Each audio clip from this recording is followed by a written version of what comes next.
Good evening, everyone, and welcome to Season 2, Race 3 for the AM Division at Misano. Super excited to get the program started.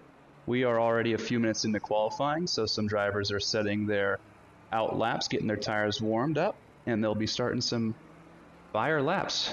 I am Douglas Mitchell in the broadcasting booth today, and I'm joined by Evan Kim and special guest Curtis Lee. Yeah, thanks, Doug. Good to be back. Good evening, everybody. Round 3 here, getting the season really underway now. Excited to see what the racers tonight have in hand, as always. Going to be a spicy one this evening with losing our top 2 AMs from the series, moving up to the Pro Division. That's definitely going to throw a wrench into different things. People that were otherwise just missing out on the podium are able to get into that podium contention this week. Yeah, congratulations to Mr. Taflovich and Mr. Busick. Well-earned promotions there, but you guys are right. The top end of the grid is now a little bit more open for everybody. So.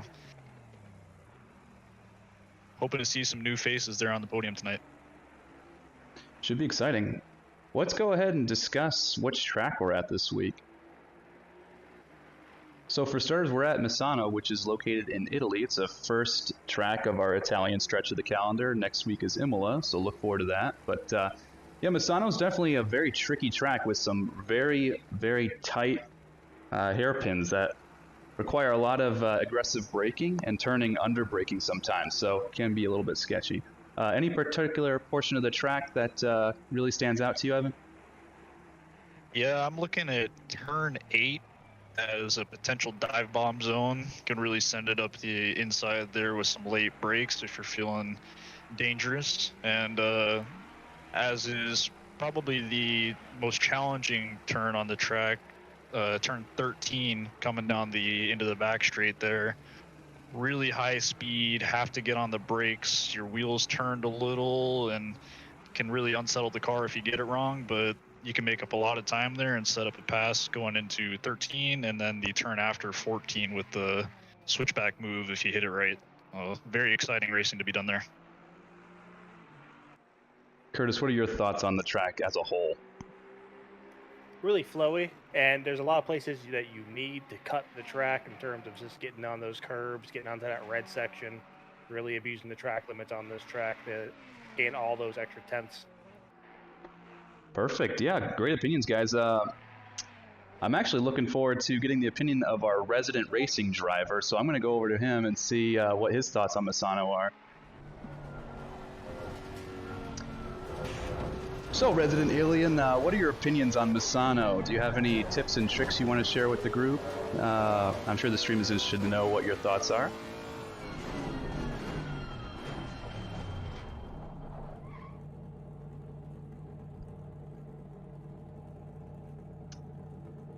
All right then. I'm guessing you don't want to share your secrets to how you get too fast, so I'll leave you to it, my friend. Keep grinding. Our resident racing driver was not interested in sharing today. So that being said, my favorite portion of the track is turn 8. A lot of great defensive opportunities going in there. I was under duress all race long last night under braking in turn 8. So it's definitely an exciting part of the track. So after the track's been covered, let's talk about the AM standings. Previously mentioned, our top 2 in the championship right now actually just got promoted to the pro category. So kudos to Bradley and Dave Taflovich there. But that leaves opportunity for the rest of the grid to really slot into a more preferred position. Yeah, so effective P1 standing right now is Jess Osborne. P2 will have Jose Guzman. And in third, Joshua Arnold in the new Audi Evo 2. Correct me if I'm wrong, but I'm pretty sure Jose Guzman's not even participating tonight. So that is, again, another position that is compromised due to a lack of attendance, and that leads other people an awesome opportunity to pick up some much-needed points. Yes, we did implement a drop race this season, so your worst result won't count for the final standings in the championship. Suppose Jose might have other obligations tonight or figured Misano maybe isn't his strongest track and took the night off, but it won't have an impact on his standings, assuming he does well elsewhere. And if I recall from last week at Paul Ricard, he had a great race going and finished on the podium in P3.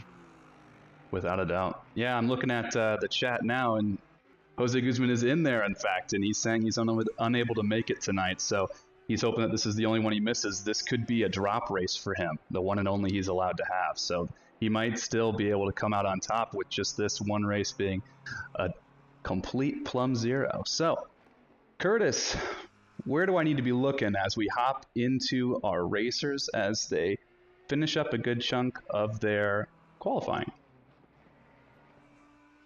No, I don't believe he's out on track yet, but Jess Osborne, obviously. John Fogarth. Those both had really good battles at Paul Ricard and Silverstone. They had decent results there. I'd actually be looking out for Carlos Guzman. He has a very high consistency on Silverstone. Was, I believe, the second highest AM that was running out there in terms of consistency for their lap paces. Yeah, very good. And then also Rimzik and Kayat both had very strong runs from near the back of the grid from Paul Ricard. So let's see what kind of results they're going to pull out this round. Hopefully they can start a little bit further up. We talked about cars that were more favorable and cars that were less favorable when we were at Paul Ricard. This week, it's going to be more of the same. The mid-engine cars that really get great rotation in the low-speed corners and can carry the high speed on the straights are going to be really successful here. Other cars that are great accelerating out of a corner but tend to lack some of that rotation, such as the BMW or the Bentley, are going to struggle here. We found that yesterday in the pro race, and I think we're going to see more of it today. Absolutely. Yeah, I think the McLaren here is really strong. I know the Ferrari can be really quick, although sketchy and dangerous. And actually, the new Audi Evo 2, with how stable it is with the downforce update, seems to be a good pick here as well. This is definitely a downforce heavy track with grip at a premium. And yeah, I'd expect these mid-engine cars with good downforce, good grip to really pull away here. At the moment, Daehee Yoon has the best lap with a 135.6, but doesn't own any of the purple sectors. So that goes to show that he is quick around the whole track, but there's definitely time left on the table. Turner and Foguth, who are both teammates in the Wonderbread McLaren, are sitting at P2 and P3, so they are looking very rosy at the top of the grid at the moment.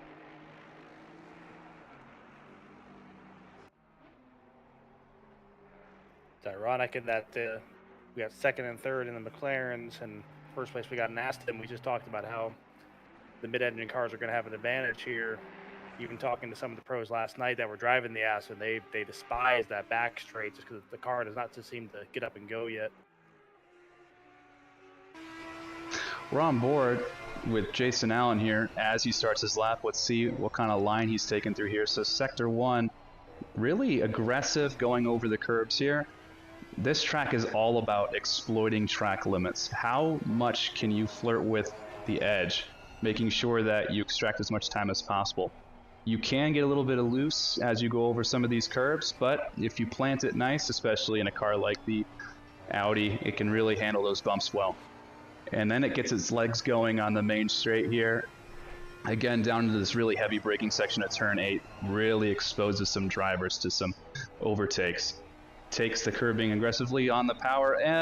He just loses a little bit of traction, so losing some crucial momentum up the straight. Turn in sharply here. Could have hit the apex a little closer, take some curb, but again, on the power early to get that rotation. Down the back straight here. You're fully on. Oh, he backs out. All right. Let's go on. Carry the lap on, Kyle, in Elevate Racing Ferrari. Under braking here. Sketchy section there, under braking. Again, hard on the brakes. Get that rotation over the inside curb. Power on the way out. Turning sharp over those sausages. And into the final corner. Power out, and that's a lap around Misano. Really well done.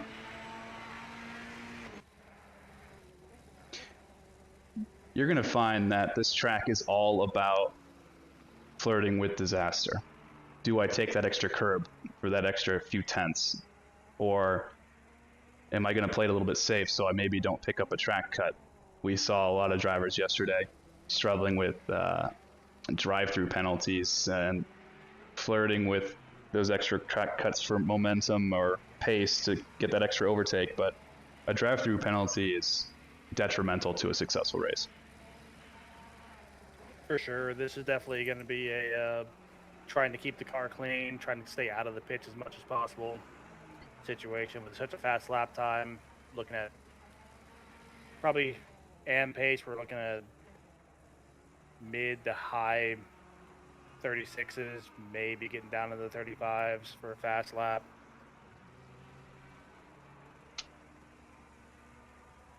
I think a pole time here will be a 35.0, 35.1. If they can break 35, that'd be a really solid time. And yeah, I think you're right. Race pace, I'd like to see low 36s consistently, and that should be good enough to get it done. The big question is, are people going to take tires? That's a great question. I know in the Pro Series, it's easy to avoid taking tires, stay on the same set, fuel the car all the way, and just take 1 liter of fuel in the pits. But these AM drivers with a little less consistency and maybe a little bit more scrubbing of the tires, it might actually be worth changing them out when it comes to the pit window. Have a little bit more confidence for the back half of the race. I know there will be a few drivers that have confirmed that they're taking tires tonight. I guess it'll come down to a strategy here, and we'll see how it plays out. Did you guys take tires last night, or did you stay on the same set? I stayed on the same set. That's the first race, probably apart from the wet race of Paul Ricard, that I've stayed on the same set. I normally like running the lighter car with the good tires both halves of the race versus starting off with the heavy car. Having, especially in the first half of the race, it allows you to fight the whole time. And I found myself last night just kind of rolling over a little bit. Some people said maybe it rolled over a little bit too easy. Not really defending my position all that much because I was really concerned about trying to conserve the tires for the second half of the race. As we're looking here, the first batch of drivers, we in the AM division, because there's so many cars on grid, split the qualifying into 2 sections here. We have the first 15 or 20 and then the latter 15 or 20. So the first group is definitely done with their first 15 minutes of qualifying, so they're going to be parking it into the pit box here, and you're going to find that all the new drivers are out on grid. So on board with Sniper Nova from Exhilarate Audi team with the monster livery, looking pretty good. Already some pressure on the outlap from behind, so interested to see that they don't want to be building too much of a gap. I'm not sure what the incentive is there, but to each their own. Like we suspected, some common names at the front of the grid on qualifying. We have Dae-Yoon, Martinez, Arnold, Foguth, Allen, Turner, all people that we expected to be up the front. But the second batch holds more fast drivers, so let's see what they're able to extract out of here.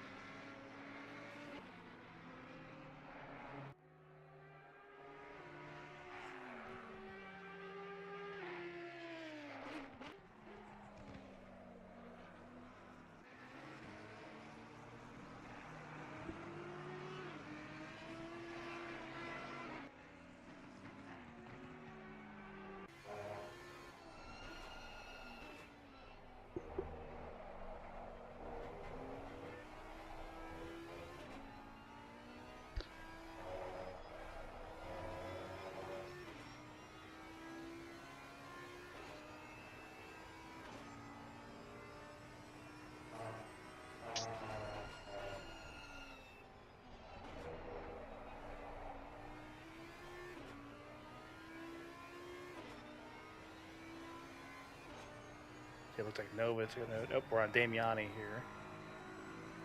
Looks like he's abandoning his lap. Maybe he's looking for some more space out on the track, or he's just had a runoff. Yeah, we're hopping on board with Jacob Rogers now. He's just starting a new lap here. This first section is super tricky to get that to turn in the flow through turns 1 through 3, right? You got to cut a lot coming through here in turn 3, or you're going to wind up scrubbing a lot of your tires off during the race. Especially if you start with a full load of fuel, that section is very tricky to get the weight transfer right without taking a track cut or scrubbing the tires. I found I was pushing really hard at the start of the race and kind of caught myself, had to slow down a little bit and think the long game. Take my foot off the throttle and don't get too excited, too antsy. Try to think this is an hour-long race, nice and smooth, and try to preserve the tires the best I can. I think it paid off for me. But yeah, here in qualifying, you'll see a lot of them going all out. Maybe the back end's getting a little happy there in that section for sure. Switching gears over to Thomas Greer. He is currently 0.3 up on his lap, so looking for some improvement. Let's see if he can get a little bit higher than P20.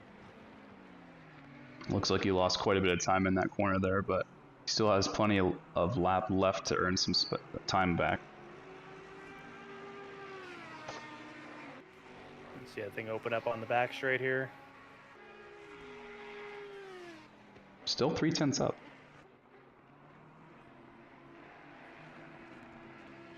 Did seem to break really hard there. He did, and he lost all of his time in that one corner alone. And he backs out. Another driver with immense improvement on his lap, Kyle Martin. Over a second up. Over a second. Again, through this really high speed section at the back end of the track. How much do you commit here? Totally avoids the inside apex, which is going to compromise a lot of time, but he's still 0.8 up, so there's a lot of time in that one corner alone if he takes it a little bit more aggressively. Stuck in P8 at the P28, excuse me, right now, but let's see how high he jumps up with 0.9 in his lap improvement.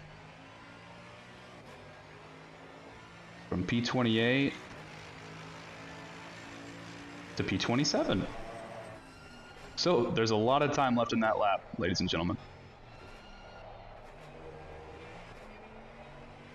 Other big improvements here is Toad. Again on the back half of the grid here. Last week, Smooth Toad was showing great pace. Pretty much the entire race, but he collected a drive-through towards the end of the race that sent him down the grid. So let's see if this week he can keep off the penalty stewards list and complete a clean race so he can settle a good position.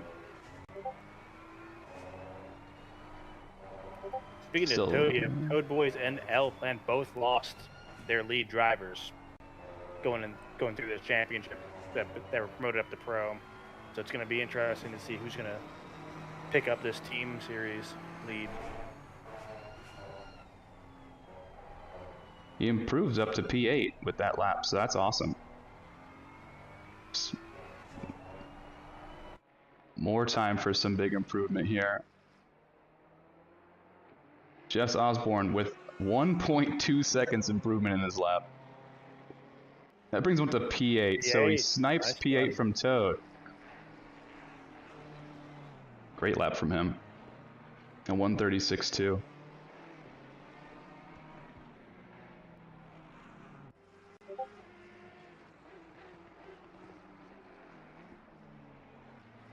I love his livery. It's just clean and simple.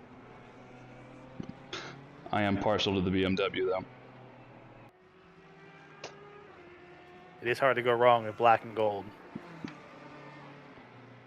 Jess Osborne had a heartbreaking moment in the final minutes of last week's race. He received a drive-through penalty for avoiding action for an incident that happened in front of him, which resulted in a 30-second penalty as he crossed the finish line, costing him what would have been P3. So immense heartbreak, and he shed some light on that at the last moments of our stream last week. But I think he wants to put that in his rearview mirror and look for a much better result this week.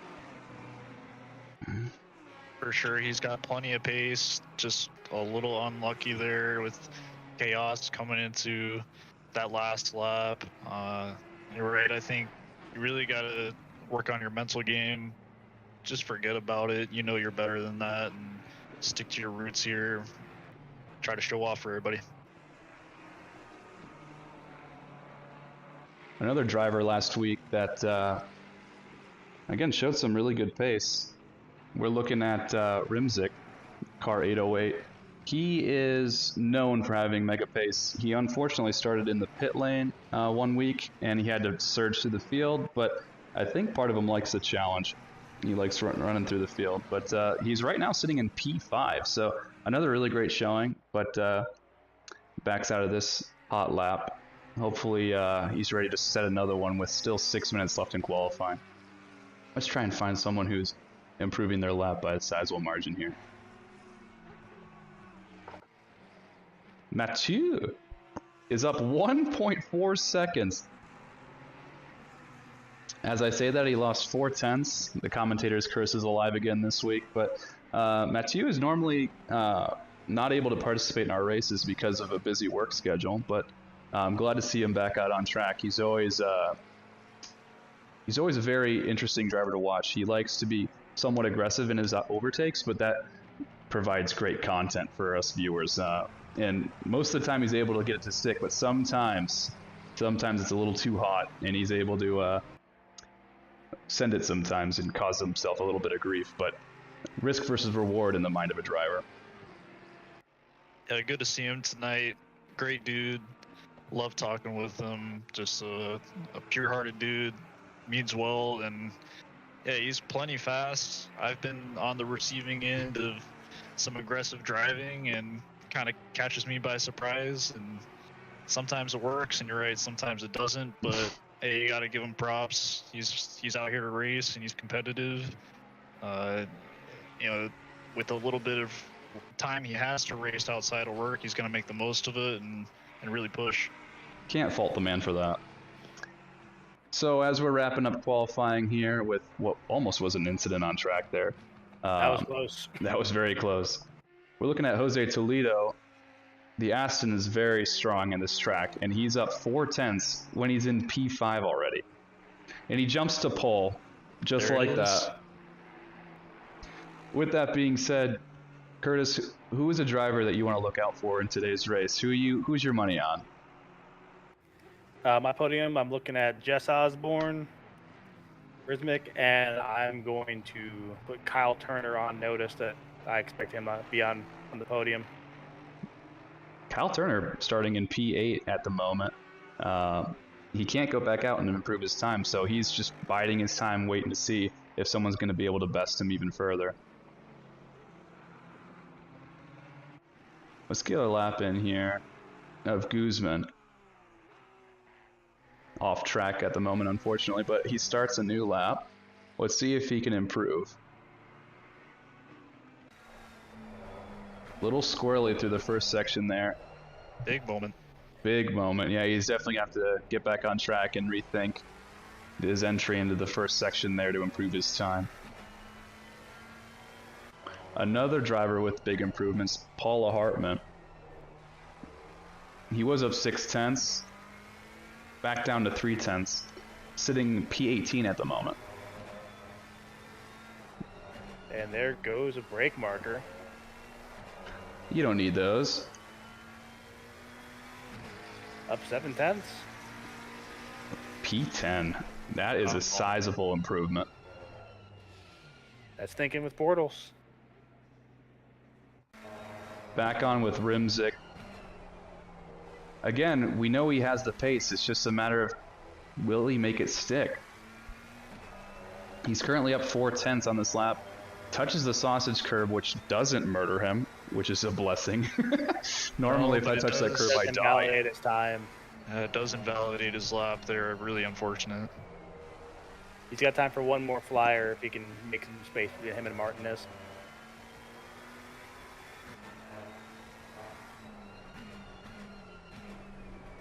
That's exactly what we were talking about earlier. This is a track that can really reward pushing out to the edge, but once you get there, it is not forgiving at all. Those sausages are dangerous, and there are still limits out there that you can exceed. Pick up a couple of track cuts during the race and end up with the drive-through real fast. He's intelligently building a gap in front of him. He was falling a little bit closer behind to the Aston in front of him. He needs to build a little bit of a gap in order to seek that improvement. I'm looking across the timing sheets here, and like we discussed earlier, Guzman up 4/10 at the moment, and his lap is just getting underway. Finishing up Sector 1 and on to Sector 2 to attack that really heavy braking zone. Let's see how he can snub some extra time. Lose Takes the it there. Yeah, it takes it really wide. Inside.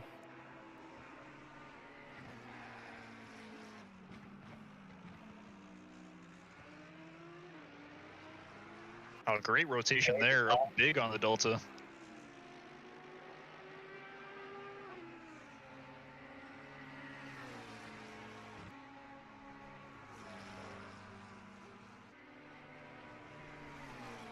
The McLaren is such a strong car at this track.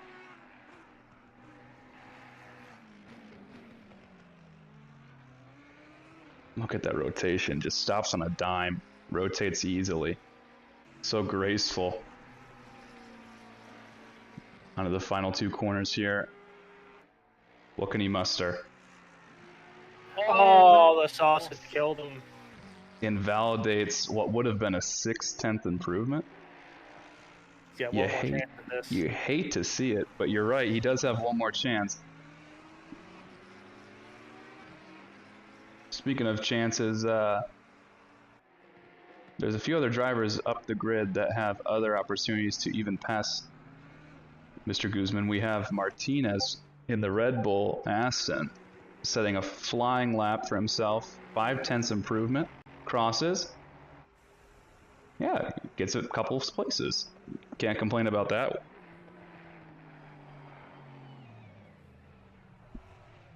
All right, who's going to be next across the line? It's looking like car 444.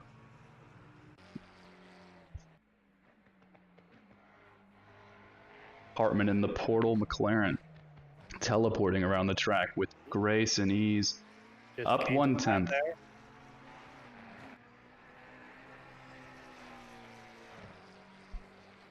He only needs a 10th to get P9. Can he get it?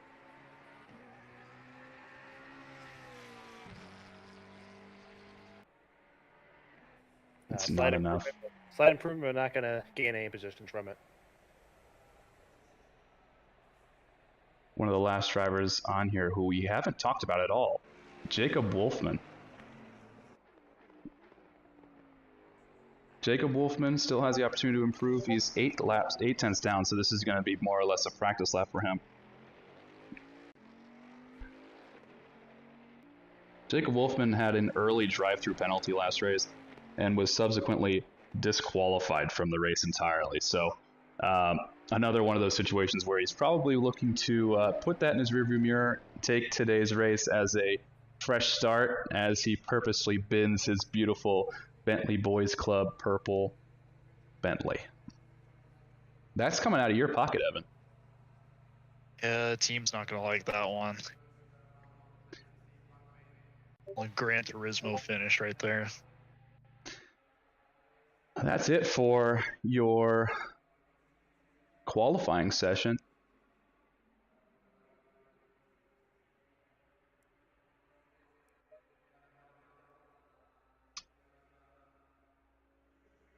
At grid order here coming to the race, we got Toledo on pole, Arnold P2, Dae-Hyun P3, Martinez 4, Fogeth in the McLaren 5, Rimzik in a McLaren 6, Allen 7, Turner 8, Shea 9, and Hartman 10.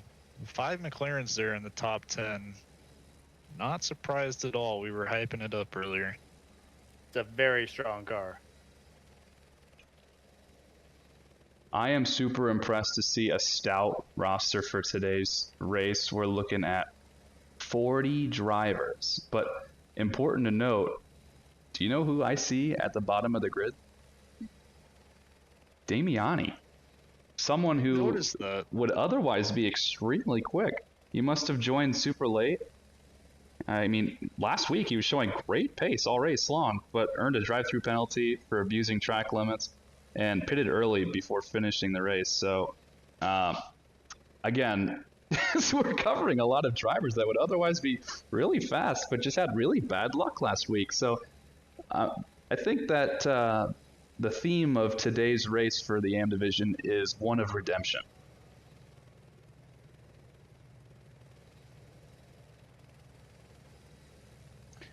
So we're about to kick off here in the next 12 seconds.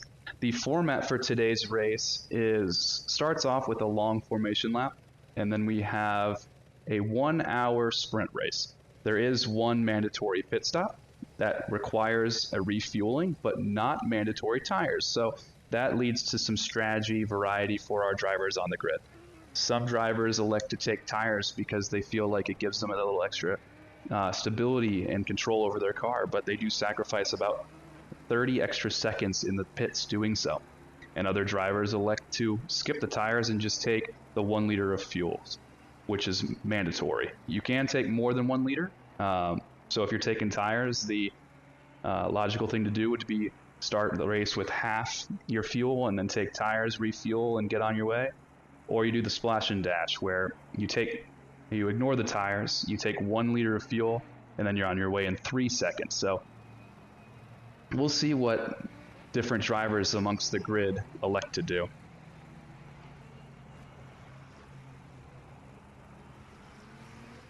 Out on our formation lap here, just as a reminder, these are the current standings for our amateur division. To recap, positions 1 and 2, Bradley and Dave, are no longer in the AM division. They're in the pros, so you can forfeit that. But that just shows that Jess, because Jose's out, Jess is sitting in a really comfy position to take a pretty sizable lead in this championship here. No doubt, starting P12 on the grid, so has some work to do to make his way up to the top. But we know he's capable, plenty fast, plenty consistent. They got a couple of drivers ahead of him that are also up there. We got Dahy, his main rival. Dahy's up there. Arnold sitting P2, who's 2 behind him in the championship standings. So he'll have plenty of competition with other fast drivers as well. This track is going to be very tough to race closely for these AM drivers. The braking points on each of these cars varies just by a few meters, and depending on how fast you're going, that variance starts to increase further and further. So the really fast portions of the track, like they're on right now, you're going to find that some people are going to be eager to get past, maybe a little bit distracted by the eagerness to pass, and might have an off there into the gravel on the left side of the track. But it's definitely going to be a very exciting race at the beginning, because racing side by side through what otherwise would be a 1-car chicane tends to lead to some exciting racing. Luckily for us, ghosting is on for the formation lap, where these guys are getting slotted into their starting positions, and we're about to kick off what would be the start of our 1 hour sprint race.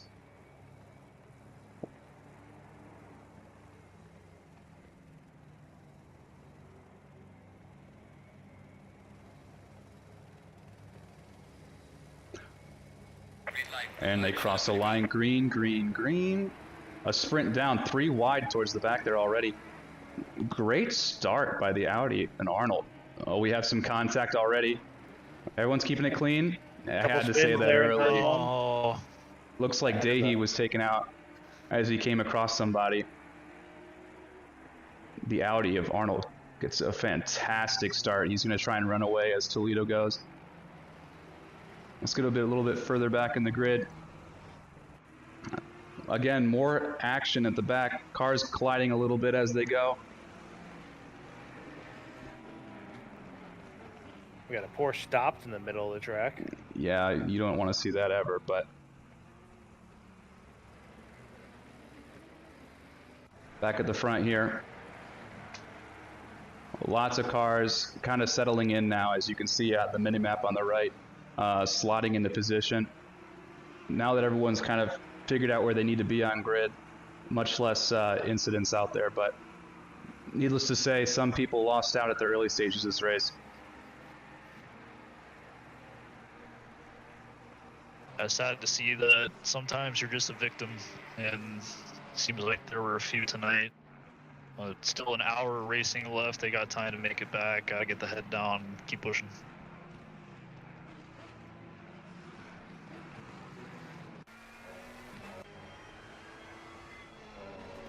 Looking here back at the front of the grid, we have Damian Martinez slotting in P3. Definitely took advantage of a otherwise sloppy start and was able to slot back in there. Wondering if Toledo didn't expect the lights to change, or if he got stuck in a parade map, engine map there. He was very slow off the line.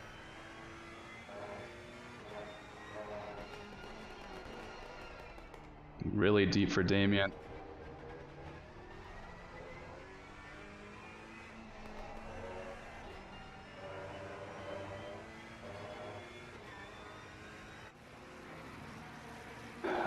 Drivers definitely calming down, getting back into their positions here.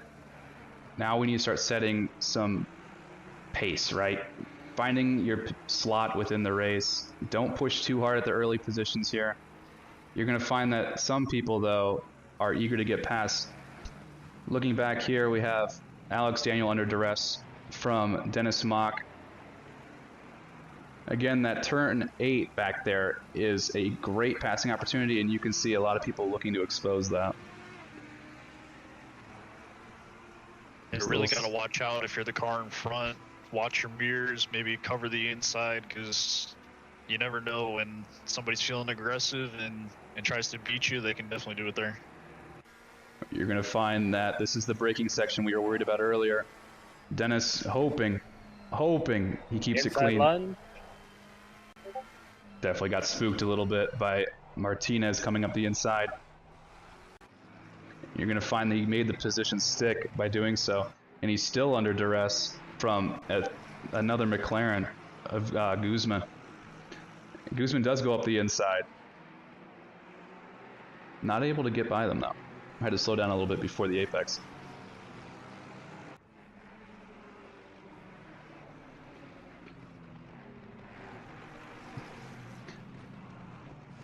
Other battles on board. We have quite the grouping up here.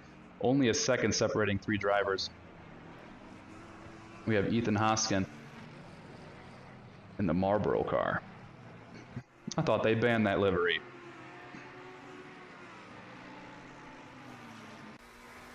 I wish they didn't. Looks great. Getting hard on the brakes for turn 8.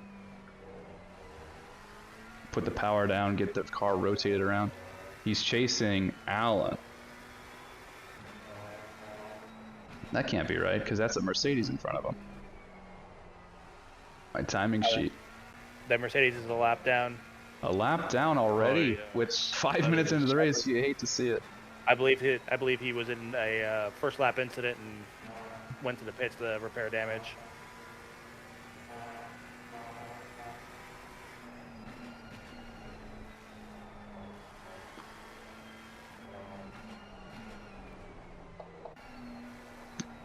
Guzman putting pressure on Martinez again. Guzman doing the lunge down the inside. Great move. Can you keep it clean, though? And keep it... This last corner is really easy to go wide. He's holding on to it, but Martinez is eager to get it back.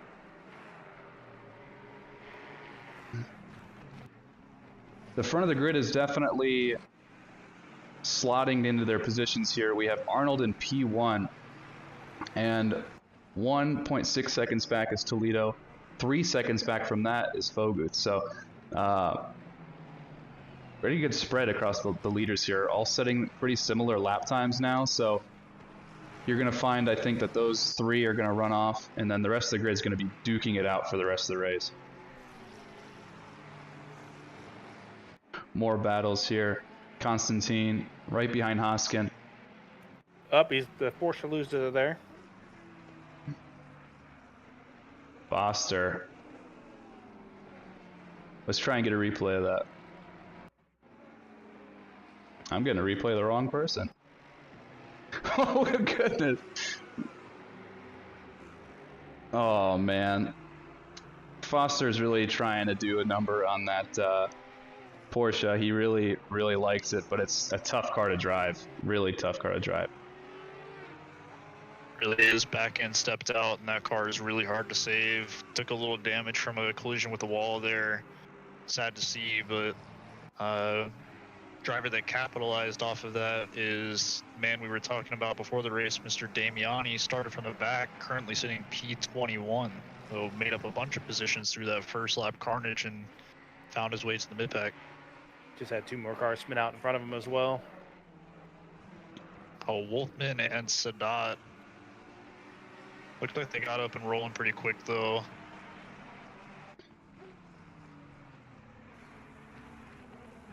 Two Ferrari teammates right next to each other. Again, putting a lot of pressure on. Oh, and they collide. Oh, no. Oh, just hooked a little bit too much of the inside curve. Yep, a little bit too eager on the power and gets him around. Other battles on track. For P8 and 9, we have Allen and Turner duking it out.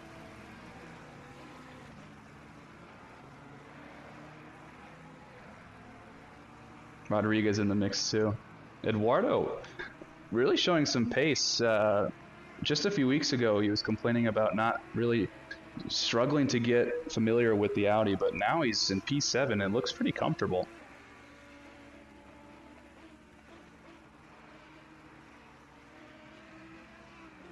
Oh no, a disqualification for car 666. Who is that?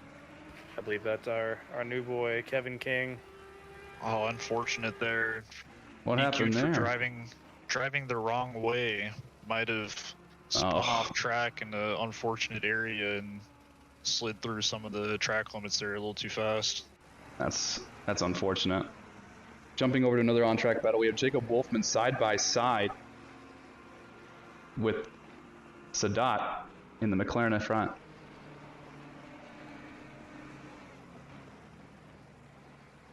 Wolfman right on him. Similarly, behind, you have Greer and Forsling also duking it out.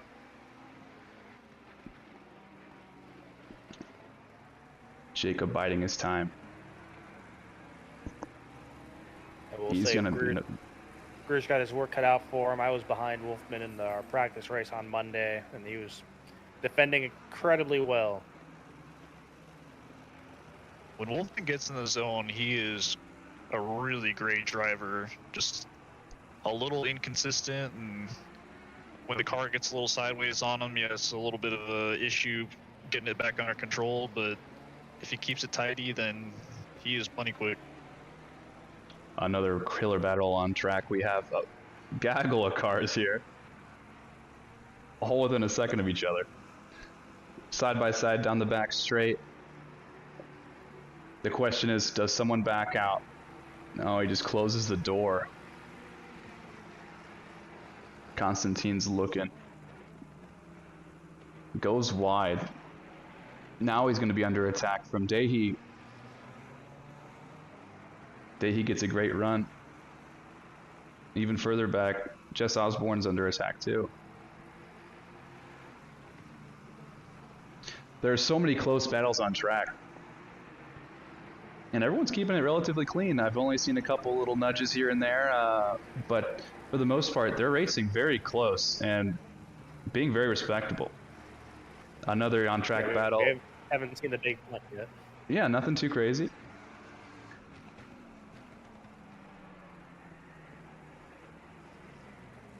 It looks like something was pretty close to Daniel and Rimzik were battling. Yeah, they did collide a little bit right there. Looks like both of them handled it just fine.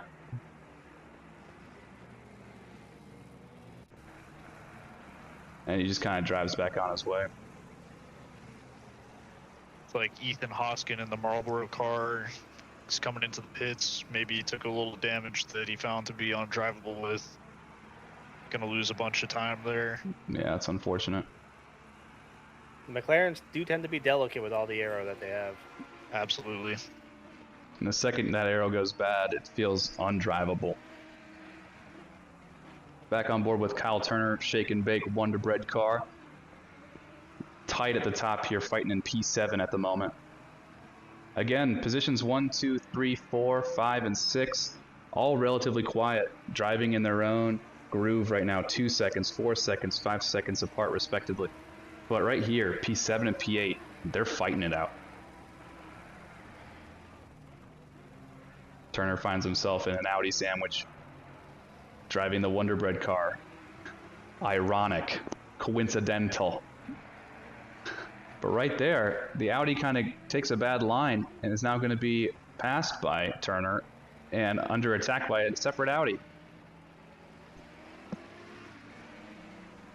Yeah, Allen with a little bobble there, loses his position, starting to fall back. Bet you who was that, Turner? Bet you Turner is real happy about that, going to try to run away now. You will never complain about an easy overtake, I can promise you that.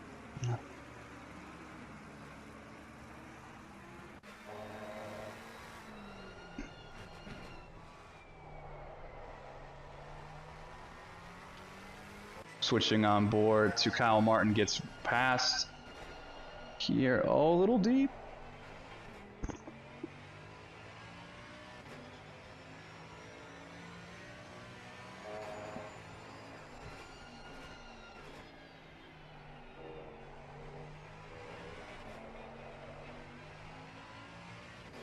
It's really tough to get a good exit out of that corner if you're taking the wrong line. He manages it just fine.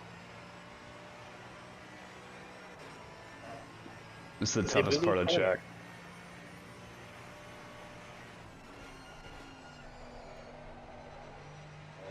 I think we lost Kyle Turner. Did we really? Yeah, he was between Shea and Rodriguez, and now he's not on the timing sheet. You're right. That's the second week in a row, unfortunately, for him.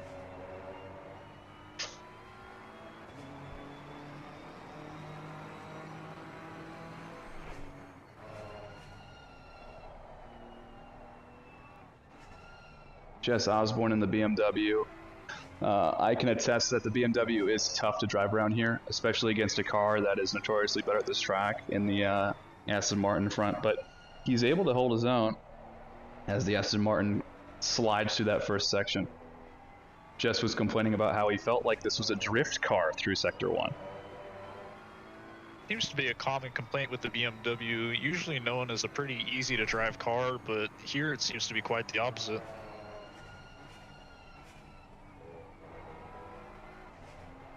Oh, again, struggling for traction. I'd be curious to see what the BOP they put on this car at this track. Maybe they put a couple extra pounds of weight in there to try to even it out from the initial release. The BMW was humbled after the first glory days of 1.8, and it was slapped on the wrist pretty fiercely after the entire community collectively agreed that it was way too overpowered. It's a massive battle for P19. Look at this. Tyrell Foster holding his line, under attack. What a move by Rios. Nice. And that causes an event behind too, where they're all kind of just coming together. The margins are super close. Oh, Tyrell wants to fight it back. Foster with that little bit of damage might be struggling here, trying to get the car turned, causing a little conga line behind him. 5 cars, and as I say that, one decides to exit the equation.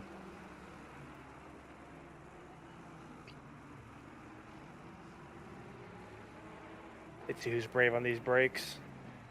The Aston's so good under braking.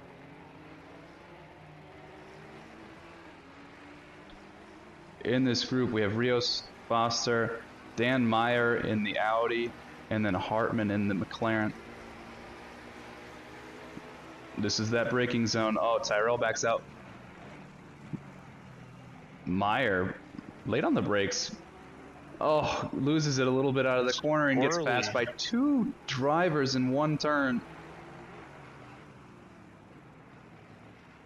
Hartman goes too deep going into that turn there. Coming on the back straight, he's going to lose a lot of drive.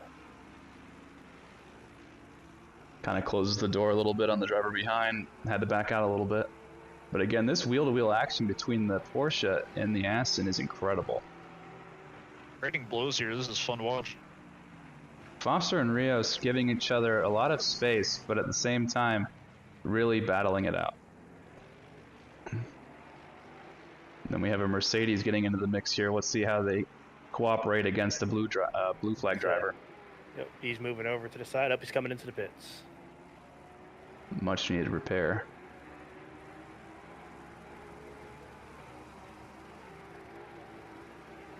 Yeah, that's Proenza in the pits, unfortunately.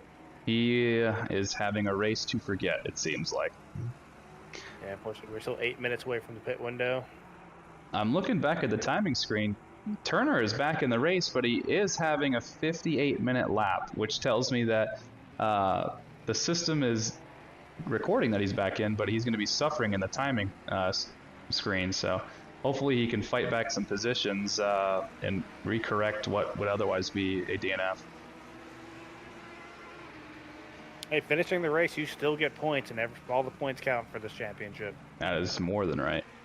Back towards the front, we have P9 and P8 duking it out. We have Damian Martinez and Carlos Guzman duking it out. Sector 3 is a great passing opportunity. It's all about who gets the better run onto the back straight. Onto the front straight, I should say.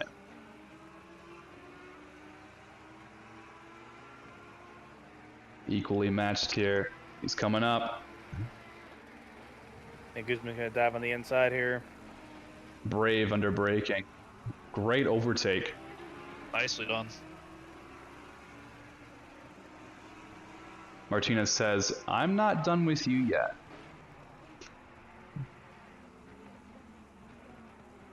Guzman has been doing a great job of cutting through this field.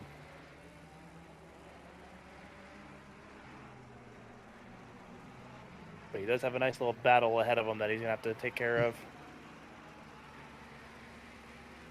Look at the 3 cars up in front. That's Rodriguez and Shea going at it. Again, another series of cars just battling super close.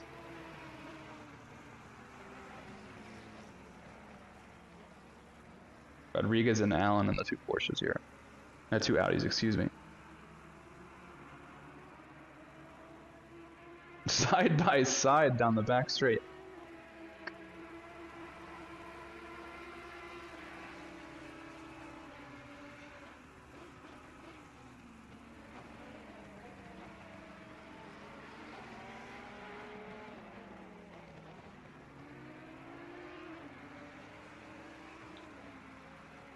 Regaining some footing here.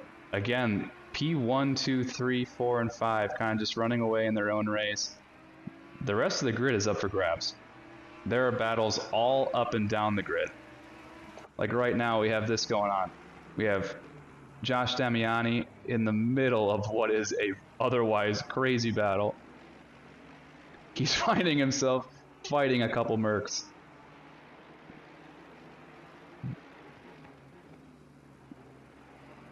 That's Kyle Martin in front. And most likely Proenza behind a full lap down.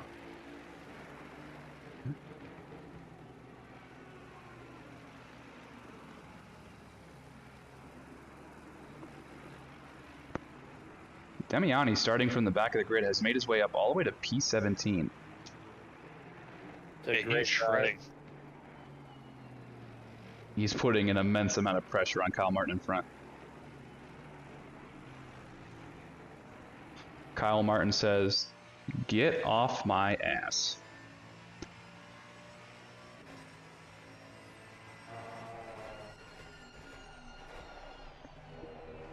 Oh, coming real close. I know as a driver, when I see someone diving like that, get a little nervous. Grip the wheel a little tighter. Martin starts shaking. Oh no, Martin goes way wide. He does. I think the pressure got to him a little bit, and Damiani is able to get by him. Proenza has to make a tough decision. Am I faster than the Merc in front of me, despite being a lap down, or do I respect those blue flags? And your answer is about to be disclosed here shortly.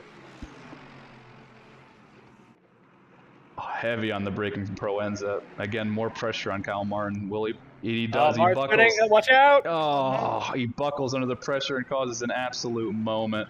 Damiani just a victim. Absolute victim. Oh, so sad to see after such a great run in this first stint for Damiani. Sometimes you just have, it's part of racing, you're just along for the ride for some of those situations, unfortunately. I'm surprised to see Kyle Martin not going into the pits to get some repair, but I suppose there's only 3 minutes. Just gotta tough it out till the pit window opens up and make only the one pit stop. On to another on-track battle. Jess Osborne is still attacking Martinez, despite his BMW looking worse for wear. The front of that car is heavily damaged.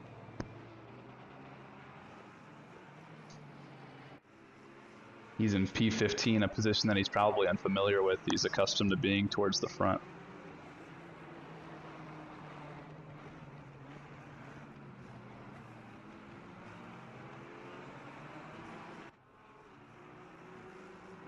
Justin Burge in the chat saying that unfortunately Damiani's luck is just one that's just always missing out, unfortunately. Just having a good race and then taken out unbeknownst to him. If it wasn't for bad luck, he'd have no luck at all. Yeah, unfortunately, that's sometimes better than no luck at all. It's something. Out on track, again, we have a good little grouping here amongst these two little battles right next to each other, about a second apart.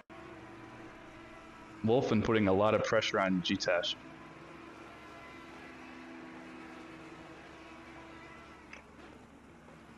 I don't know about you, but I think Wolfman's looking hungry. There's the moment he was waiting for, and he snipes it. What a move. Nicely done. Bunch of passing going on in that turn. People getting pressured by the car behind, going wide. I'm thinking people are spending a little bit too much time looking in the rear view as opposed to the apex ahead. It's tough to balance there with the car hanging off your back going into that turn. It's real sketchy, and you try to play it safe, and a car behind patiently waits and sends it up the inside right after. Smart moves there from Wolfman and the rest of the field, really capitalizing on putting the pressure on in that turn. A little further up the grid here, we have another battle. Only 2 tenths separating them. We have Hartman and Rios.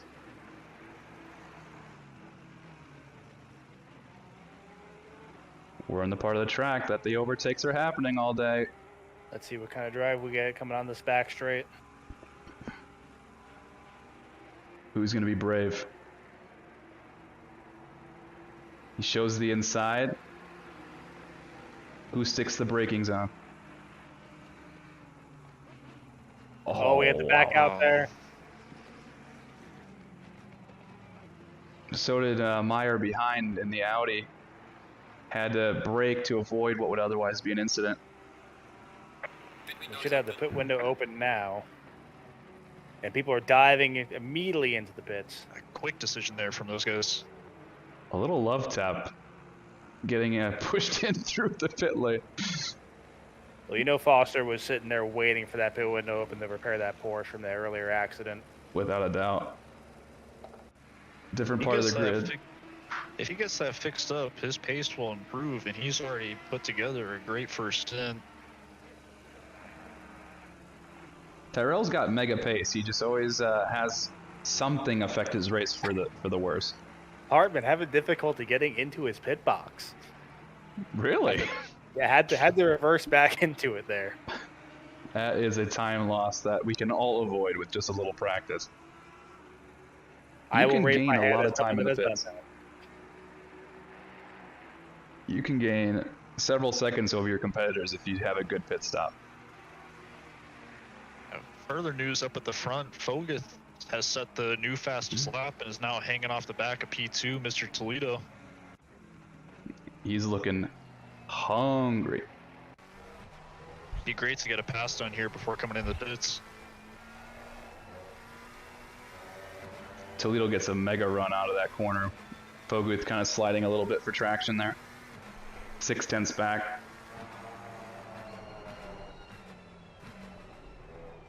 Arnold still with a comfortable 3-second gap in P1 ahead of these two drivers.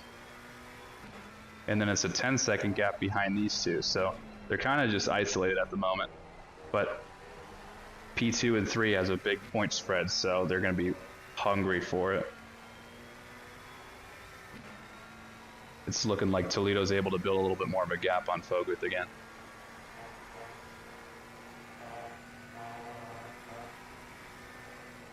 These guys may be thinking about, should they come in this lap? Should they wait another couple laps for their pit stop? While they're thinking about that, here's more passing going on. Osborne just got past Constantine.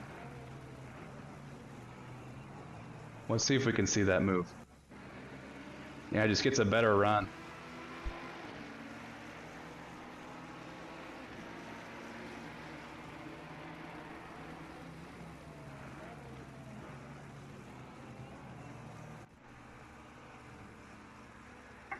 Look at how close the field is. Normally you'd see quite a hefty time differences between each driver, but there are several sections of track that are full of 2-3 drivers at a time.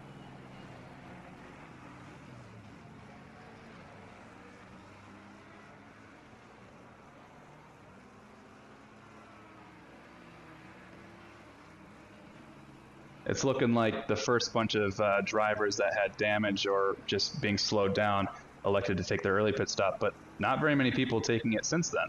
As I say that, 2 other drivers hop in, but it looks like the majority of the grid's looking to prolong their first stints. Yeah, not a bad move there. If you pit too early and come out in traffic, you can really compromise some speed. We talked about Tyrell having pace as he came out of the pits, and he's already harassing Kyle Martin.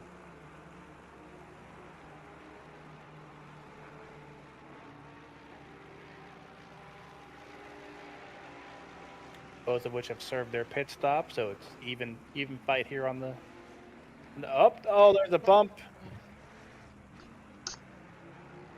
Oh, Martin just gets dumped there. Unfortunate. I'm surprised to see that Tyrell didn't stop and wave out the window to apologize. He just trucked on his happy days. So, unfortunately, despite Kyle Martin having his best finish last week with a P8, another incident in the books for him, and he just keeps getting the short end of the stick.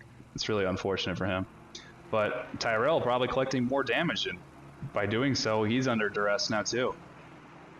I believe that's our first drive-through penalty for car 105.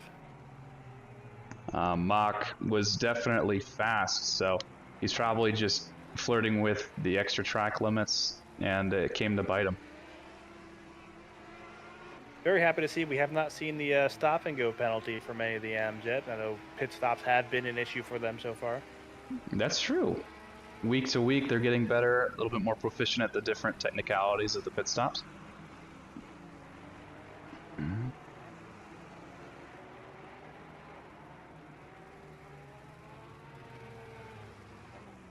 A little bit further ahead, we have people coming out of the pit stops on cold tires, but there are drivers going to be coming up. Haven't talked much about Colin Shea yet this race. Oh, where is he? He's up in P7 right now. He was as high as P5 earlier. I believe he lost those positions in his pit stop. Colin Shea is a driver that can hold together some mega pace. He just happens to have 1 or 2 incidents a race where it really slows him down and he can't stick it in the pole position. So hopefully this race is something different for him. I'm sure he felt anguish last week as he rolled to a stop just a few meters before the finish line. He ran out of fuel on the last lap, all because Dave Taflovich just elected to finish 1 extra lap with 1 second remaining. Gut-wrenching. I see Dave in the chat as well.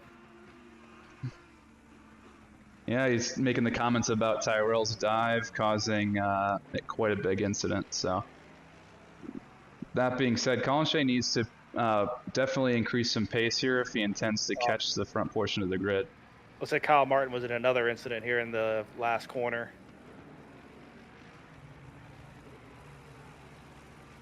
Let's see if we can catch it. Yeah, again, just punts it around. He's just having the absolute worst luck right now. Poor guy just needs to put his head down and hope for the best. That Mercedes is going to have a hefty repair bill by the end of this. As he's getting flashed to get lapped. It's just, he's unfortunately just a glutton for punishment this race. A driver here that I'd like to shoot some kudos towards is Mr. Alex Daniel, finding his way into the top 10. Had a lot of practice with him in our practice session earlier this week and started to find a lot of pace, learning to control the car, where to push, where to back off, and it seems like it's really paying off for him. I am hesitant to talk about Alex Daniel because commentator's curse last week was plaguing him. Every time we showed him, the poor man was getting punted or punting. So big incidents at the beginning of last race for him, and cost him pretty much this whole race. I think he finished in last, if not close to last. So seeing him up in P9 of all places is incredible to see. I don't want to talk too much, but it's looking good so far. Much deserved kudos. Other spots on track with some battling. We have Daihi putting the pressure on Rimzik, and Rimzik putting the pressure on Jacob Rogers in front. Let's take this out a little bit. Oh, Jacob Rogers has a bad run. Rimzik is able to sneak up the inside. Daihi is just hoping for something to manifest in front of him. He looked backed inside. out. He backed out. Daihi would have had that move. There.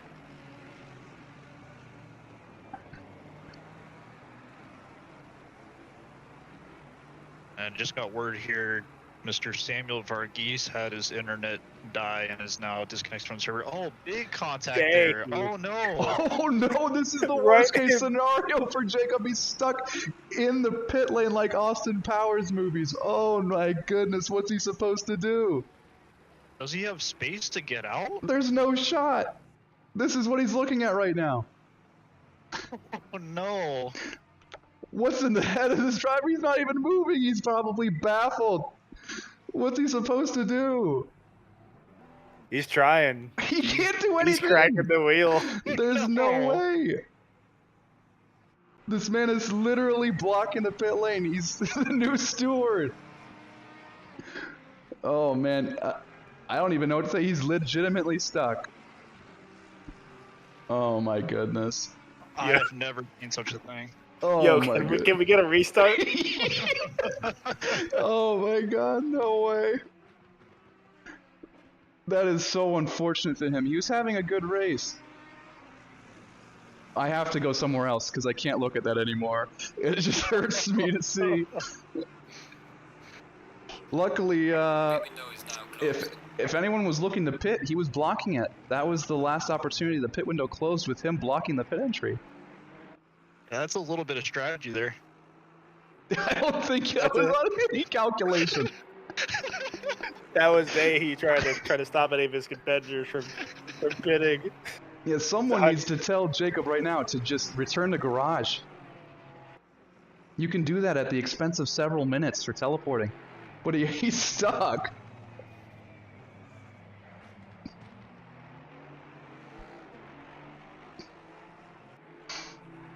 Samuel Varghese, my internet went out in chat, but I don't know how much coverage we had, but there we go. Another move done. Martinez battling for his life. That's Josh Damiani on his outside. And he's got Tyrell Foster up the backside. It's getting spicy. This is a good view of the two battling in the back behind. Foster's going to take that inside from Damiani coming up into turn 4. You're going to beat him on the brakes. Backs out. I think that's Mathieu in the back also, another quick driver. So forming kind of a train here. Interesting to see all the different lines the drivers are taking.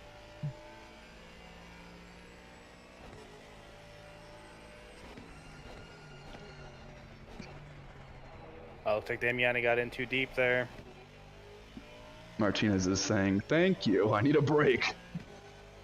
But no breaks to be had for Damiani. He's also experiencing this behind him. And kudos to the SRA plug on the wing. Look at that. Oh, good looking. On Team Hasta La Vista, he is being harassed by this Porsche. My goodness.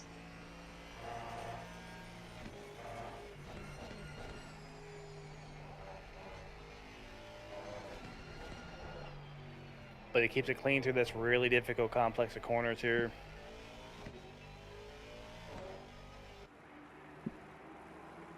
Very close racing.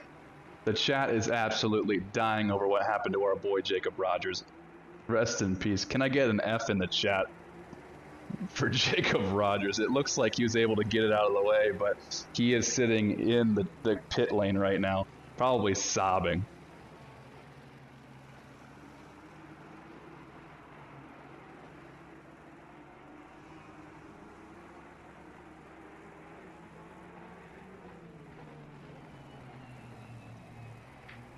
This battle continues to provide. Tyrell's foaming at the mouth to get past. Mind you, this is the old Porsche that he's driving, not the new one. He mistakenly registered in the wrong car and was kind of dealt the cards that he was given. So he's making it work despite. He can be a fast driver when he keeps things together. 100%. Another fast driver keep things together. Colin Shea up to 4th place now with Allen behind him. I was going to say, let's check in the top. Right there. Yeah, let's check at the top. We have Jose Toledo just kind of driving a clean race. Out there out front right now, 3-second gap behind him. Hoping for the best as he sets the pace of the entire race with a little over 21 minutes left. And behind him, we have Joshua Arnold, who is being pressured a little bit, but the car behind him is not actually the car contesting him for P3. That Foguth is the Wonder Bread car behind this other Wonder Bread car, so a little confusing, but maybe that's Team Orders right now, asking to put a little extra pressure on, maybe cause a mistake.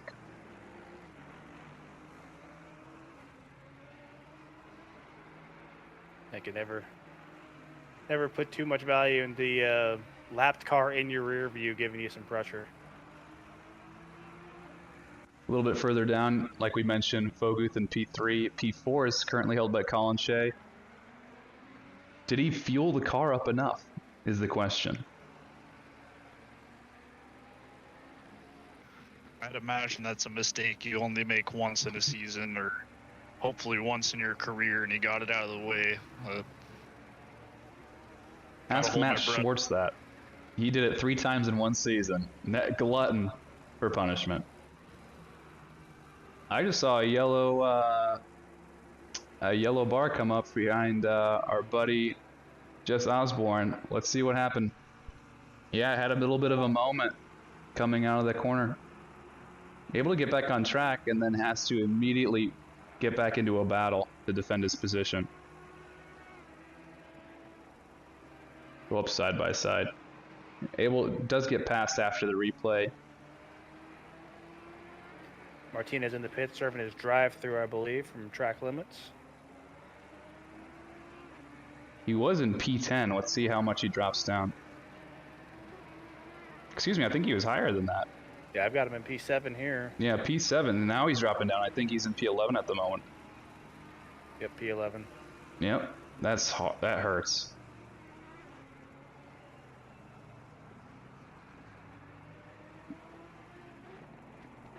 Let's check on another battle here. These guys are duking it out pretty good, but we have Constantine, Damiani, and Foster in a little group again.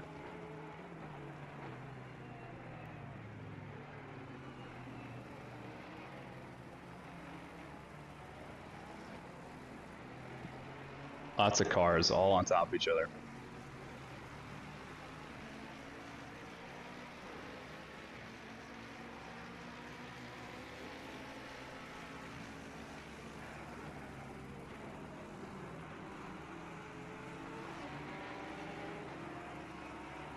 Looks like Mr. Varghese' internet has come back and he's back on track. Unfortunately, with losing a couple of minutes with the internet down, he's fallen back to last, but we'll see if he can make any kind of a run here and try to score a couple of points.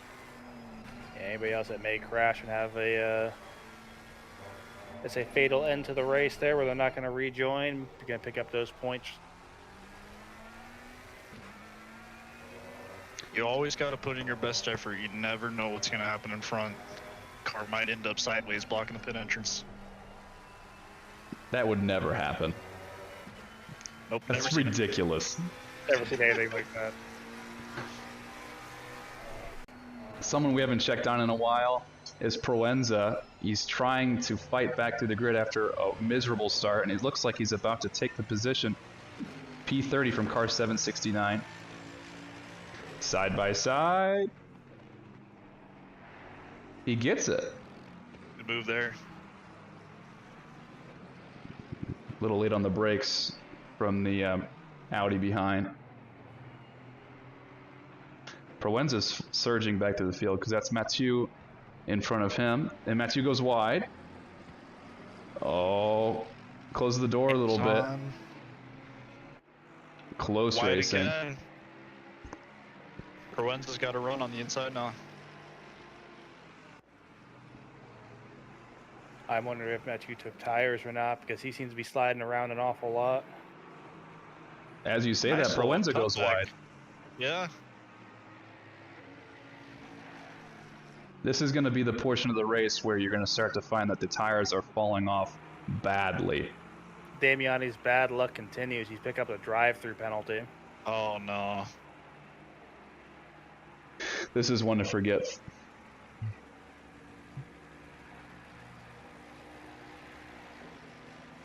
That is so sad. You know he has pace starting from the back of the field and working his way up here. Just a matter of luck, really. Mathieu goes in for a spin there. I think he just lost it. Let's try and get a replay of it. Yeah, I think the cars just got unsettled through the bowl portion of that turn. Oh, he took the apex much too early. Easy passes, easy passes. Let's go on board with Mach here.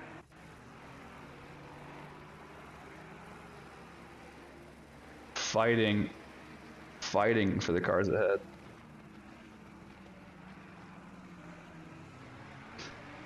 They did need to let that car by for blue flags, but right back to battling with Greer here. Just a 2/10 differential. The car in front that would otherwise be blue flagged had a terrible run, so now it's just an awkward moment where they have to let him by again. But he's in the middle of their battle. Greer goes going over in the grass. This is scary Oh, the stuff. pit But there's a move. spin. Just a Oh! oh no! No. Absolute chaos. Who was that That T-boned was him? Dahy. It was Dahy Dahy. and Martinez caught up. Dahy taking the big hit there. Man, Team Asta Lavisa getting no luck tonight. Respect to Mach for getting back out on track safely, but yeah. Looks like Guzman had a spin as well. Guzman in P6 finds it sideways all on his own. Still has a gap to P7 behind, but that's going to shake up his confidence for sure. Parked in a very dangerous place. He just clips the wall to get that little extra rotation, a little extra damage for a good measure. This is that point we talked about, guys, where the tires are starting to fall off, and unfortunately, it's leading to some incidents. The only other on-track battle at the moment is Foster again. The pace of that Porsche is proving to be quite strong, but he keeps getting stuck behind Martinez. Martinez putting on a defensive clinic. And if Foster keeps doing that, he's going to pick up a drive-through. That is a track cut right there. Can't be doing that too many times. You have to wonder how many he's picked up through the race so far. You know, last night I got a little timid after I picked up my third, and I really didn't want to come into the pits for that drive-through penalty. Tyrell going for the switchback. Cutback. Gets an awesome run. Yep, tucks in. Might have him here going into turn 13. Backs out. Martinez keeps the inside line. Nice through there.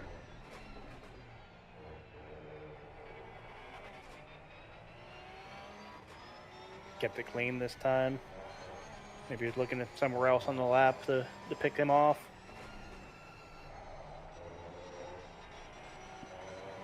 Gets a much better run out of here, but it's really hard to pass in Sector 1. Yeah, but he's taking a really defensive line. Just puts the car right in the middle of the track. Again, defensive clinic. Well done from Martinez here, taking up the good part of the road and making Foster go the hard way around. The sound of this Porsche is wild. Oh, has to back out. Compromises a otherwise clean run to the back straight here. This is also putting distance between them and Constantine, who's running away from them. Battling always slows you down. But there's points on the table, boys. Points! Tyrell hungry for it. Again, he wants that switchback. He liked it last lap.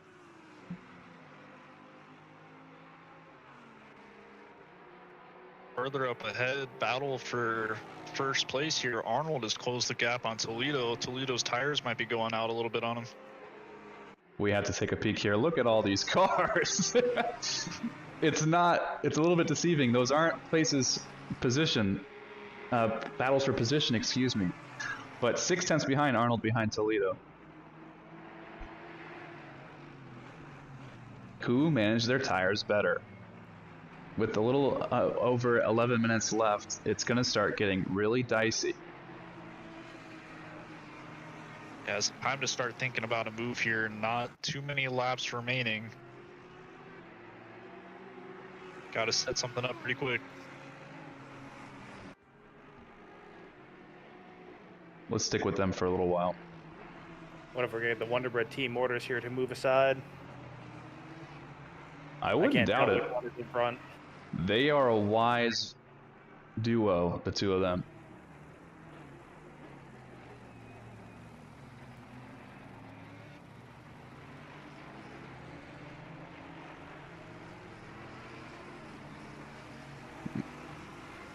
Car goes wide behind them.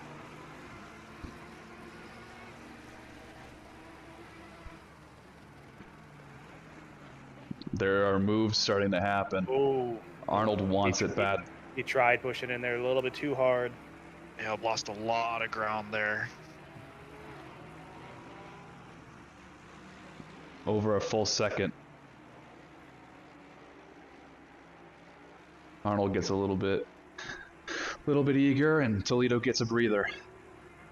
Now back to field a little bit. Osborne's putting some work on Mr. Toad. Goes around the outside.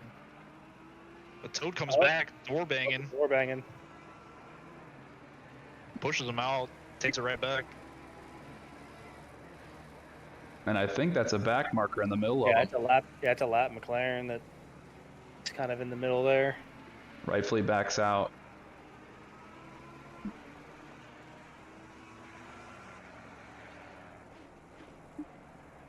What in the world was that? Maybe he felt like he needed to concede the position for the door bang. Was a solid hit there, but nothing too crazy. I think that's within fair game here, within 10 minutes to go. Toad said, take the position. I don't want the penalty. Osborne says, yes, please.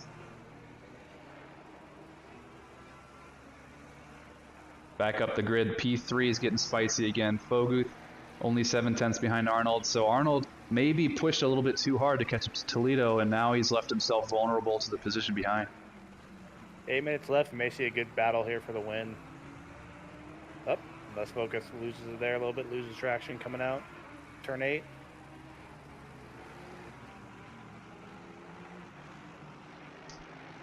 Someone we haven't checked on in a while. G-Tesh, hanging out in P23, starting to put the pressure on Kyle Martin. Kyle Martin has had a rough race, and now he's going to have a little bit of a battle on his hands. He just doesn't want to get spun again. Any way G-Test gets around him, he'll be fine with, as long as it's not getting spun.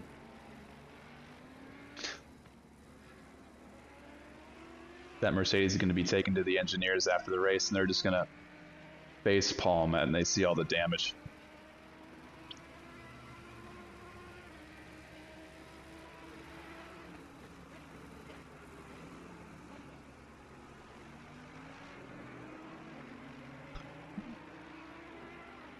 Gets a good run, but Kyle's fast in that Mercedes. It does look like Foster got around Martinez. And Hartman is looking like he's going to go side by side over the start-finish line. That's about as close as it gets through there. Very clean between him and Damiani. Damiani breaks really early. Nice racing from these two. Yeah, good space being left there by those two. Hartman is ready to take it back, though, as Damiani goes wide. Can he get a better exit onto the back straight? Yeah, Damiani goes wide again. Side by side, he's going to compromise the inside. Over the sausage curbs. The sausage curb. Still got it, though. Oh. Wait. Touches the grass. Gets him squirrely. Damiani has the better line through here.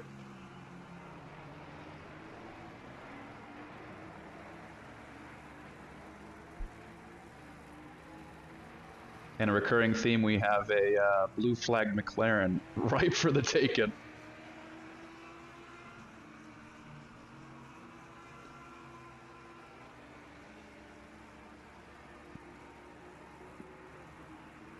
And further up, the battle for second place here, it's closing up again. You got Foguth just 3/10 behind Arnold. It's not far off Toledo ahead as well, within a second of Toledo.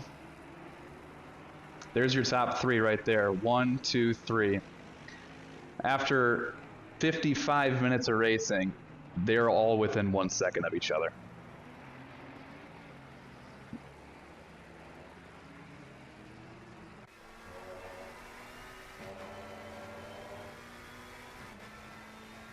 Car pulled off to the side there. Are they out of fuel already?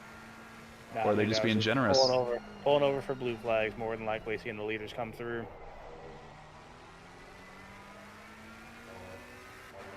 Any little bobble here could cost a position. We're going to see who is better at navigating back markers. There's quite a few in their way. We got a Mercedes coming up on this back straight here that they're going to encounter first. Probably going to be coming right up in that turn 13, 14, 15 complex.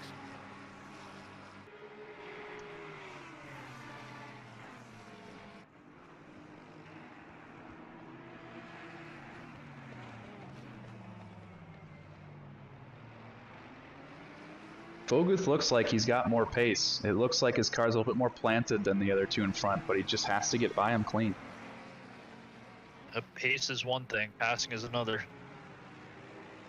And passing from third, knowing that first is also that close. We had a car spun around in the front straight there. That's not a good place. But we don't want to jeopardize too much coming into possibly being able to get the win here. Need to make a nice clean pass, not lose a lot of time fighting with Arnold. This is an epic battle for the podium right here. It could end in disaster where someone is a little bit too aggressive and causes neither party to end up on the podium. That Mercedes still in front of this group. That's Proenza. He feels like he might have a little bit more pace than the leaders behind. He'll probably give it up here shortly.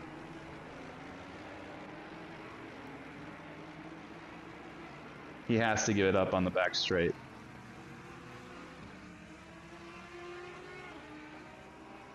Pull over.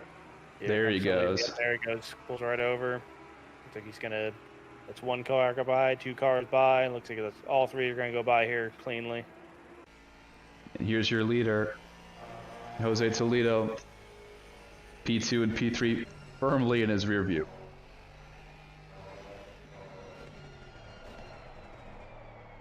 I think Forza got a little bit out of shape there.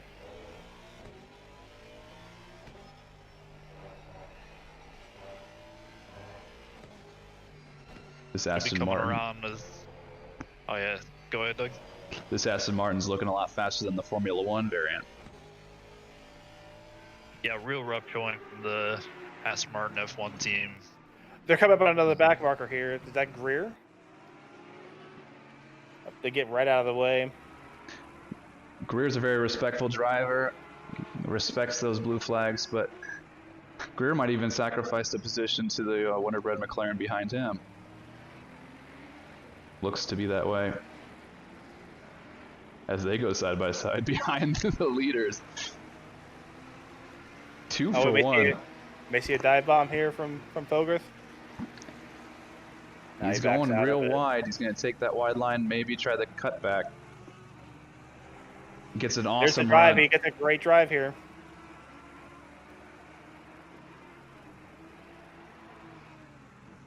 Less than 2 minutes to go. Only a couple laps to get the job done.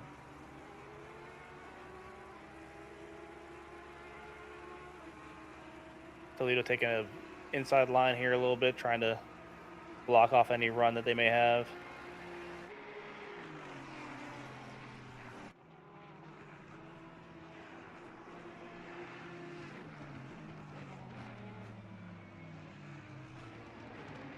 This is about as close as it gets. All right on that bumper. Fogarth waiting to pick up the pieces if anything goes wrong here.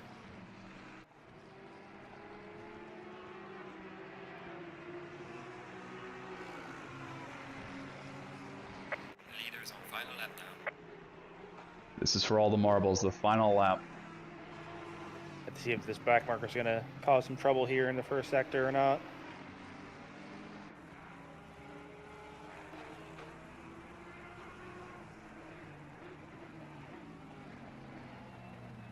Toledo's like, get out of my way. I've got 2 people hunting me down. There they pull over to the side. Yeah, they pulled over on the straight. That's a nice, good section. Fogarth seems to have another good run here. He keeps choosing the outside line, which is less desirable. He probably could have gotten it, but Arnold wisely pushes him a little wide, assumes the inside line, but Fogarth is able to steal it back. He's got it a nose alongside, but it's still the outside line. Can't do much with the outside. Yeah, he can't even switch back here. It's just how tightly they're guarding that inside line there coming onto the back straight. Toledo had a very lousy run out of there. It's about as close as it's gotten at the back straight here. Gonna have to be something heroic to get it done at this point.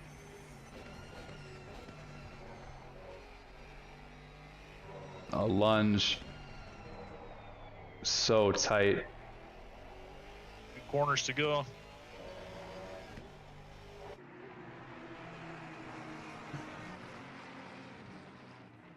Here comes Fogarth up the inside. Nope, he backs out of it. Flashes from P1 as Jose Toledo takes P1. That was a great battle there at the end. Kudos to the top 3. That was great racing. Very respectful, given plenty of space, and honestly, a great showing. As we see him work on sliding through. You've seen sliding into the DMs. That's what you got right there. So P1 Toledo, P2 Arnold, P3 Fogarth, and a great showing from Colin Shea, P4. Still has fuel in the car. Still has fuel. He crossed the finish line. That's a great showing from him. I think that's his best result yet. P5, Alan. We can pull up the times actually right here. P6, still driving on track, is Daniel. This looks like he's about to wrap it up. There it is. P6 for Alex Daniel. A fantastic result for the young man who would otherwise had a terrible week last week. Great redemption. Let's see some other last-minute battles here. It's a good finish for Rodriguez here. Osborne out of the top 10 right now. Rodriguez P7. Rimzik P8. Martinez crosses the line. And then Constantine and Osborne finish right behind each other for 9 and 10. For all the heartbreak that Damiani went through, finishing P13, starting from the back, getting punted twice, getting a drive-through. Just shows keeping your head down and sticking with it. And great recovery from him, as well as from Foster, picking up the damage early and having to fix it in the pits. Puts it up nice and high as well. That's fantastic work, everyone. A really clean race overall. There were some mega incidents, and one for the history books where one was plugging the pit lane. But overall, I've been really excited to participate in this AM division race and witness it firsthand. So, Curtis, who was your driver of the day? It's going to be, man, that's not an easy choice to make there. Really happy to see what Shea just having a good solid race. Same thing with Daniel. How about you, Evan? What are your thoughts? I might give it to Foster here. I'm not sure where he qualified, but I know he was shredding the field. Little mistake early with the damage, but able to come back, fight hard. Seemed like he was in battles for the entire race and ended up on the good side of all of them. Yeah, I gotta say either Foster or Damiani. Damiani coming back through the field. Yeah, good shout for Damiani. Starting from the back, drive through. And same thing, battles on track the whole race and came out better than anybody came up against. I'm going to pick driver of the day as Jacob Rogers. The poor guy had an absolute moment. And as an absolute courtesy, I'm going to give him my vote because he's got to get something from what would otherwise be a tragedy. Let's see if we can get some drivers from the podium in here. Do some interviews.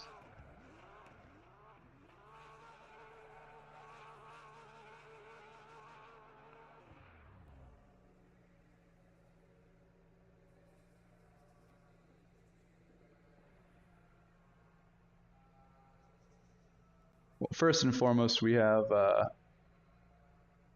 Rogers here. Hello. Jacob, welcome to the commentator's box. Tell us about your Austin Powers moment being stuck in the pit lane. Well, it was definitely interesting, I'll say that. I was trying to go pit because the pit window was about to close. You know, last lap, try to pit. I did not slow down or indicate that I was slowing down, so that was entirely my fault. But, like, it surprised me, just, like, going, spinning out and being stuck in the pit. Like, oh my god. It was something to see, I can promise you baffled. that. We were. I didn't know what happened. You can be proud to know that you got several Fs in the chat dedicated to you, my friend. That was something to see. Yeah, it was. Overall, great recovery, though, despite. Great race from you. I kept trying to pass the McLaren that was blue flagged, but then I had the blue flag, so I was just like, well, what am I supposed to do? Heard, my friend. Well, thanks for participating in today's race, my friend. Better luck next week. Yeah, I hope so. Yeah, man. Thanks again. No problem. Let's see if we can get some other people in here. So I thought we had Toledo in the cool down room. Yeah. Jose Toledo, congrats on a great position today. Well done.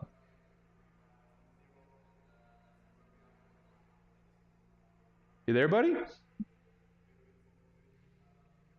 All right. Well, kudos. Thanks for your participation.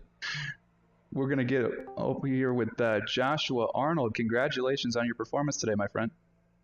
Thanks, guys. That was a fun race. Yeah, stellar performance at the end. There were you guys were duking it out for the final podium spots. Yeah, that was super fun. Had to make myself super wide for third behind me because he was breathing down on my neck too. But I felt good, like coming back to at least try to battle Toledo at the end there. That was fun. It really closed the gap there, and we're sniffing each other's bumpers. You think you had a shot at any moves, or was it just too tight and pace too even there? It was pretty tight, and I think we were pretty even too. Like, I think Sector 1 I could catch him. Sector 2, I think he may have had me a little better. Sector 3, I think I had him too, but this track's a little tough to pass on too. So I didn't want to completely wreck myself either. So just tried to catch up as much as possible. But well, really great effort. Yeah, thanks. Very well done on the P2. Got to be happy with that one. Yeah, absolutely. All right, brother. Well, thanks again for coming out, and we'll see you again next week. Yep, sounds good, guys. Thank you. Thank you. All right. I want to round it out with one more interview from someone who I think made an immense improvement over last week. Let's bring in Alex Daniel. What a performance. Oh, God, it feels good to finally put a good couple laps in there, brother, man. Oh, I needed to do you guys proud, bro. I've been struggling, so. Well, I think the redemption drive from last week has been achieved. You have lifted the weights off your shoulders. Oh, buddy. Thank you, sir. I appreciate that, man. Yeah, it was definitely an anvil feeling on top of my shoulders, so. No, man, thanks. I was talking to Tyler too, man. I was able to actually put in some good practice this time, so it was able to really focus and know my braking points, drive smooth, you know, not just put pedal all the way down. And I was able to definitely stay consistent the whole time. And I was able to also capitalize it too on a lot of other people's mistakes. You know, sometimes you get unlucky and you're a part of the crash, but I was able to just sneak my way around and keep going. So it was. Yeah, you kept your head down and had a great result because of it. So kudos on your best finish ever. Thank you, sir. I do appreciate that. We'll try to continue to do better. So thanks, man. Yeah, keep replicating it, brother. Well, thanks again for coming out, and we'll see you next week. Yes, sir. Thank you. All right, gents. I think that's it for Season 2, Week 3 at Misano for our AM Division. Any final comments? Yeah, this was an awesome race. As is tradition, little lap 1 carnage, but everybody seemed to settle in once they found their spots. Saw plenty of overtaking and bumper to bumper, side by side action, little door banging here and there, and really put on a great show.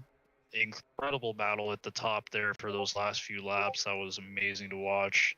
And yeah, a little bit of everything. Couldn't ask for more. A great show from the AM series tonight.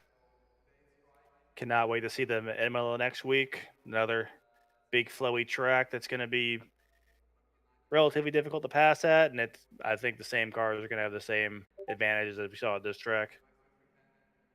Next week is a tough track. It's a tough track, and next week will be a night race, which adds a little bit to that spice factor. I am going to fear that very, very steep hill in the dark. It's going to be real sketchy. Well, thanks everyone for coming out. I really appreciate your attendance and engagement in the chat and the community as a whole. On behalf of Curtis and Evan, we are out of here. Thanks, everyone.